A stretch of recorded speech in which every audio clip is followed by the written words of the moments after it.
아버지의 그 말은 내 가슴을 칼로 베는 듯 했다. 먹지 마. 은혜가 먹으면 가족의 체면이 깎인다. 파티 한복판에서 모두가 웃고 떠드는 그 순간에 나 혼자만 빈 접시를 내려다보며 서 있었다. 그날 밤 나는 호텔방으로 돌아와 스마트폰을 들고 그 4,800달러짜리 시계를 주문 취소 버튼을 눌렀다. 아버지의 생일 선물로 준비했던 그 물건을 단 한 번의 터치로 지워버렸다. 그날은 우리 가족의 연례 파티였다. 서울의 고급 호텔 볼룸에서 열리는 아버지의 사업 파트너들과 친척들이 모이는 자리. 나는 25살, 대학을 졸업하고 아버지의 회사에서 인턴으로 일하고 있었다. 어머니는 이미 몇 년 전 세상을 떠났고 아버지는 재혼하지 않았다. 대신 그는 나를 자신의 연장선처럼 대했다. 너는 우리 가문의 후계자야. 완벽해야 해. 그 말이 내 인생의 무거운 짐이었다. 파티가 시작되기 전 나는 배가 고팠다. 아침부터 바빴고 점심도 제대로 챙겨 먹지 못했다. 테이블 위에는 온갖 산해진미가 놓여 있었다. 김치찌개, 불고기, 전복구이, 한국의 전통 음식들이 화려하게 차려진 뷔페. 나는 자연스럽게 접시를 들고 음식을 담기 시작했다. 그런데 아버지가 다가왔다. 그의 눈빛은 차가웠다. 지금 뭐 하는 거야? 내 몸매 봐. 저기 있는 사람들 앞에서 먹는 꼴이 뭐냐? 다이어트 중이잖아. 그의 목소리는 낮았지만 날카로웠다. 나는 멈칫했다. 다이어트. 그건 아버지가 강요한 거였다. 여자는 날씬해야 해. 그래야 결혼도 잘하고 사업도 잘 돼. 지난 몇 달 동안 나는 매일 운동하고 식사를 제한했다. 하지만 오늘은 특별한 날이었다. 아빠, 그냥 조금만 해. 내가 속삭이듯 말했지만 그는 고개를 저었다. 안 돼. 앉아서 대화나 해. 먹으면 안 돼. 주변 사람들이 우리를 힐끔 보았지만 아무도 개입하지 않았다. 그들은 아버지의 위세를 알았으니까. 나는 자리에 앉아 빈 접시를 내려다보았다. 배가 꼬르륵 소리를 내고 입안에 침이 고였다. 하지만 더 아픈 건 휴밀리에이션이었다. 가족의 체면. 나 때문에. 나는 아버지의 딸로서 항상 완벽해야 했다. 어린 시절부터 그랬다. 피아노 레슨, 영어 학원, 태권도 모든 게 아버지의 계획이었다. 어머니가 살아계실 때조차 아버지는 나를 통제했다. 어머니는 가끔 내가 원하는 대로 해라고 속삭이셨지만 그분이 돌아가신 후로는 더 심해졌다. 파티가 끝날 무렵 나는 화장실로 도망쳤다. 거울 속 내 모습은 초췌했다. 왜 나만 내 마음속에서 분노가 솟구쳤다. 아버지의 생일이 다음 주였다. 나는 비밀리에 그 시계를 주문했다. 롤렉스 한정판. 4,800달러 내 첫 월급과 저축을 털어 산 거였다. 아버지가 좋아할 거라 생각했다. 하지만 지금 그 선물을 왜 줘야 하지? 그는 나를 사람으로 보지 않고 그냥 도구로 보는 거잖아. 호텔 로비에서 택시를 타고 집으로 돌아왔다. 서울의 밤거리는 불빛으로 가득했다. 네온사인들이 번쩍이는 강남거리. 집에 도착해 방으로 들어가자마자 나는 쇼핑 앱을 열었다. 주문 내역을 확인하고 취소 버튼을 눌렀다. 취소 사유, 개인 사정 화면에 뜬 메시지가 내 복수를 확인시켜 주었다. 가슴이 뛸 듯 했다. 이게 시작일 뿐이야. 다음 날 아침, 아버지는 평소처럼 출근 준비를 했다. 어제 파티 어땠어? 그는 물었지만 대답을 기다리지 않고 커피를 마셨다. 나는 좋았어요 라고 짧게 답했다. 속으로는 웃고 있었다. 선물 취소 확인 메일이 왔고 돈이 환불되었다. 이제 아버지는 모를 테지만 생일 당일에 알게 될 거야. 회사에서 일하는 내내 그 일이 머릿속을 맴돌았다. 동료들 사이에서 나는 완벽한 딸로 알려져 있었다. 하지만 오늘은 달랐다. 점심시간에 나는 카페테리아에서 제대로 먹었다. 왜 갑자기? 동료가 물었지만 나는 웃으며 그냥이라고 대답했다. 자유의 맛이었다. 저녁에 집에 돌아오니 아버지가 기다리고 있었다. 오늘 회사에서 내가 점심 먹는 걸 봤다는데 그의 목소리가 날카로웠다. 나는 고개를 들었다. 네, 먹었어요. 왜요? 그는 한숨을 쉬었다. 다이어트 중이잖아. 왜 그렇게 고집을 부려? 그 순간 나는 폭발했다. 아빠 때문에요. 어제 파티에서 나 혼자 궁계한 게 누구예요? 체면. 그게 뭐예요? 나도 사람이에요. 아버지의 얼굴이 창백해졌다. 우리는 처음으로 제대로 싸웠다. 너를 위해서야. 내 미래를 위해. 그는 소리쳤지만 나는 물러서지 않았다. 내 미래는 내가 정해요. 아빠의 인형이 아니에요. 그날 밤 나는 방에 틀어박혔다. 눈물이 흘렀다. 이게 정말 복수일까? 아니, 이건 시작일 뿐. 그 싸움 후 집안 분위기는 얼음장 같았다.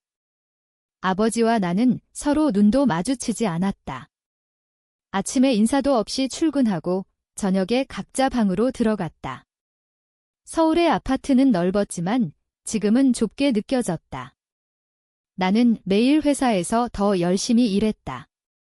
내 프로젝트를 성공시키기 위해. 아버지의 눈치를 보지 않고. 생일이 다가왔다. 아버지는 매년 가족과 가까운 지인들을 초대해 작은 파티를 열었다. 올해도 마찬가지였다. 나는 참석해야 했다. 선물은 사촌이 물었지만 나는 준비 중이라고 얼버무렸다. 속으로는 쾌감을 느꼈다. 아버지가 기대하는 그 순간을 상상했다. 파티 당일 집은 사람들로 북적였다. 아버지는 웃으며 인사했다. 고마워. 모두 선물 시간이 되었다. 친척들이 하나씩 내밀었다. 시계, 지갑, 와인. 내 차례가 왔다. 나는 빈손으로 서 있었다. 미안해요, 아빠. 선물 없어요. 모두의 시선이 쏟아졌다. 아버지의 눈썹이 꿈틀거렸다. 왜? 잊었어. 나는 깊이 숨을 들이마셨다. 아니요. 취소했어요. 4,800달러짜리 시계요. 아빠가 좋아할 거라 생각했는데 파티에서 나 궁계한 후로는 필요 없겠네요. 방 안이 조용해졌다. 누군가 헛기침을 했다. 아버지의 얼굴이 붉어졌다. 지금 뭐라는 거야? 여기서. 나는 물러서지 않았다. 아빠가 체면 때문에 나를 굶겼듯이 나도 체면 때문에 선물을 취소했어요. 공평하죠? 사람들이 웅성거렸다. 사촌이야, 너무 심한데 라고 속삭였지만 나는 무시했다. 아버지는 자리에서 일어났다. 방으로 들어가 그의 목소리는 떨리고 있었다. 파티가 끝난 후 아버지는 나를 불렀다. 내가 왜 그러는지 모르겠어? 내가 내 미래를 위해 한 건데 나는 대답했다. 미래. 아빠의 미래겠죠? 나한테는 지옥이에요. 우리는 다시 싸웠다. 어린 시절 이야기까지 나왔다. 어머니의 죽음, 아버지의 엄격함. 엄마가 살아 계셨으면 이렇게 안 됐을 거예요. 내가 말하자 아버지는 고개를 숙였다. 처음 보는 모습이었다. 그날 밤 나는 잠을 이룰 수 없었다. 복수가 달콤할 줄 알았는데 왜 이렇게 쓰린지. 다음 날 회사에서 아버지는 나를 피했다.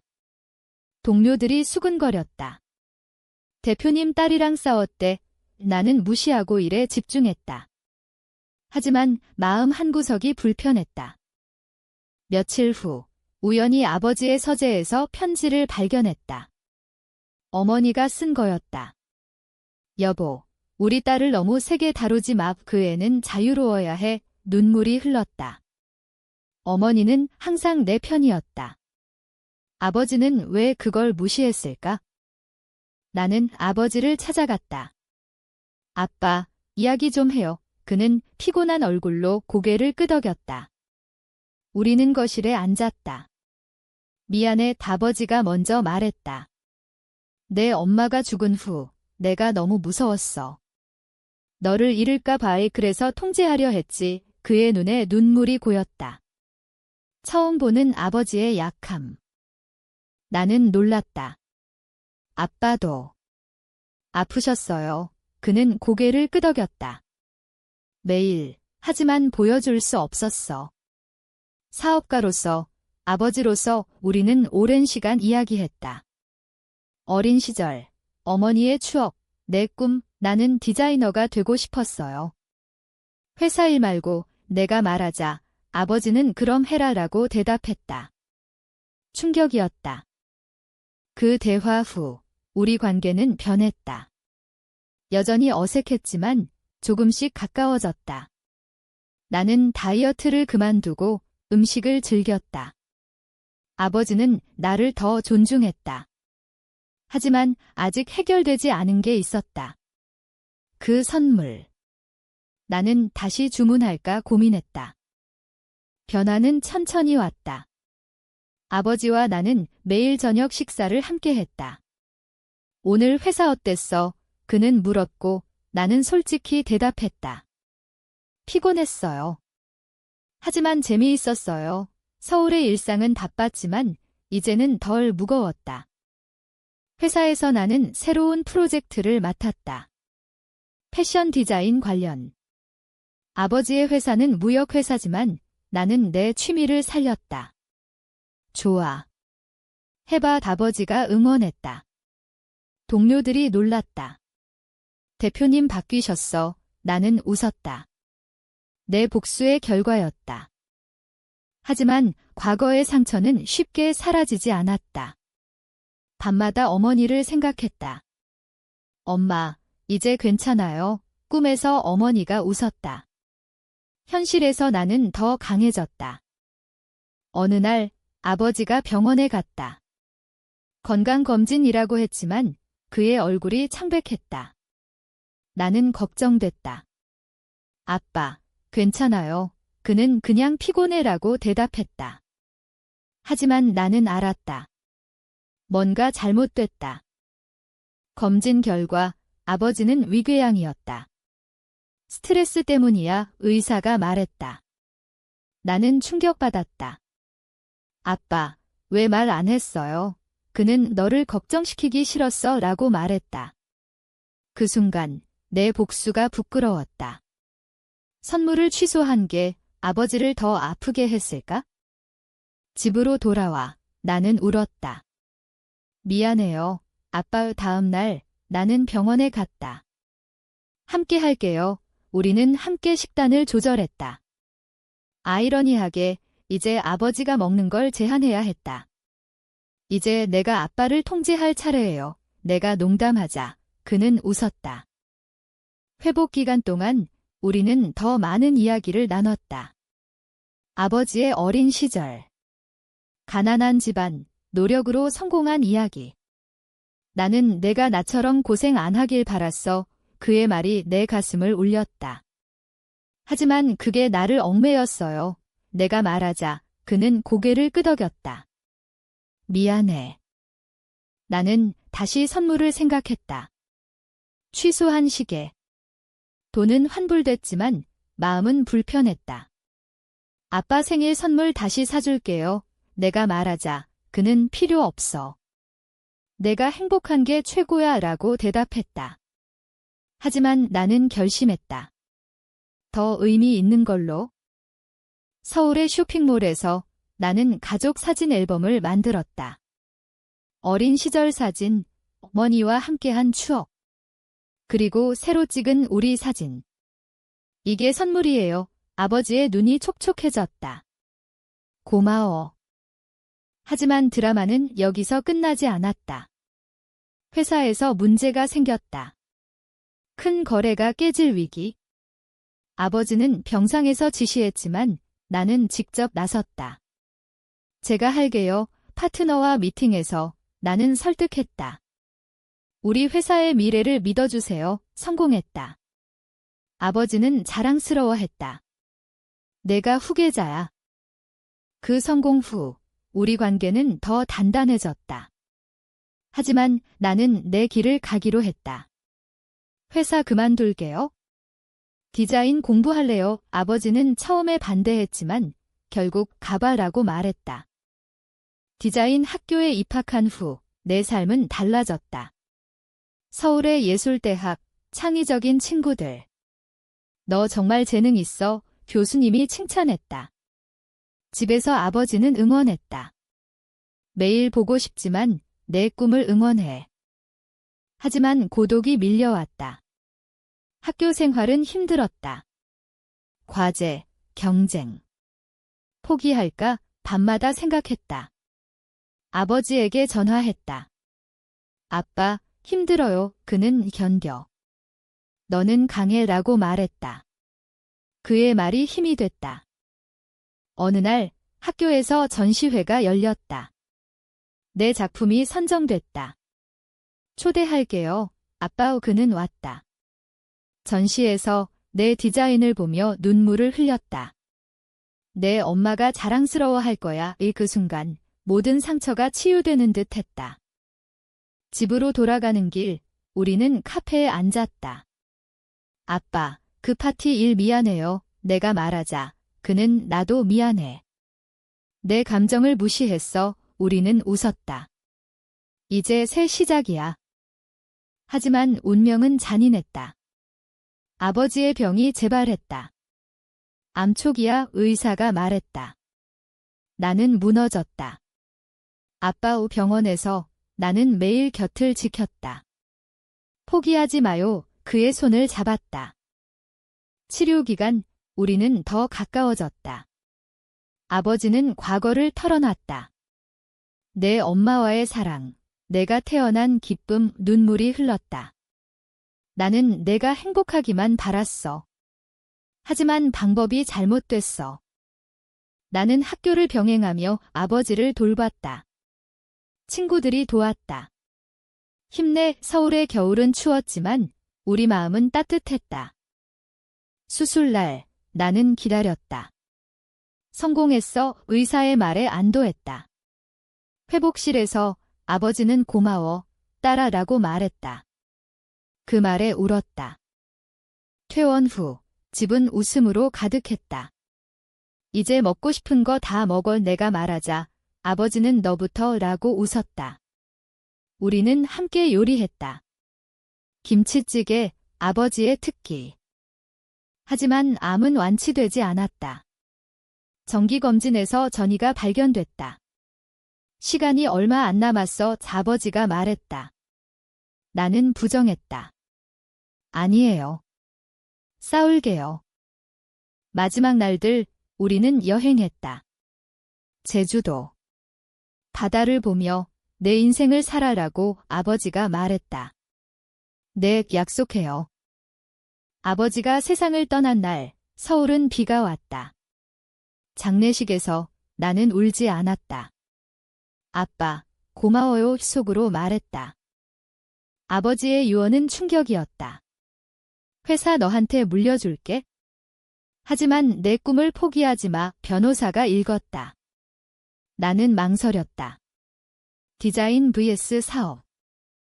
친척들이 압박했다. 후계자잖아. 하지만 나는 거부했다. 회사 매각할게요. 직원들 위해 결정 후 자유를 느꼈다. 디자인 학교를 졸업하고 스튜디오를 열었다. 서울의 작은 공간. 내 브랜드야. 첫 컬렉션은 성공했다. 아빠, 봐요. 새로운 사랑도 왔다. 학교 선배, 이해심 많아. 내 과거를 존중해. 우리는 천천히 가까워졌다. 하지만 그리움은 사라지지 않았다. 아버지의 묘에서 아빠, 행복해요. '요' 라고 말했다. 어느 날 옛 동료가 왔다. '너 왜 이렇게 바뀌었어?' '나 좀 바뀌었어. 회사 다시 살릴까? 나는 웃었다. 아니, 내 길 갈게. 인생은 드라마 같았다. 복수에서 시작해 사랑으로 끝난. 친구들과 파티를 열었다. 먹고 싶은 대로 먹어 웃음소리가 울렸다. 아버지의 교훈이었다. 새 프로젝트, 가족 테마 디자인. 통제 아닌 자유의 히트쳤다. 결혼식 날, 나는 행복했다. 아빠, 축복해주세요. 인생의 새로운 챕터가 시작됐다. 스튜디오는 성장했다. 서울 패션 위크에 초대됐다. 성공했어 언론이 보도했다. 하지만 성공 뒤엔 빈자리가 있었다. 아버지의 빈 의자. 아빠가 봤으면 눈물이 흘렀다. 남편과 아이를 가졌다. 할아버지처럼 되지 마 아이에게 말했다. 자유롭게 살아. 회사 매각 돈으로 자선 재단을 만들었다. 가족 지원 아버지의 이름으로. 마지막으로 그 파티를 떠올렸다. 복수는 나를 변화시켰다. 고마워, 아빠. 이제 나는 강하다. 드라마는 끝났지만 삶은 계속된다.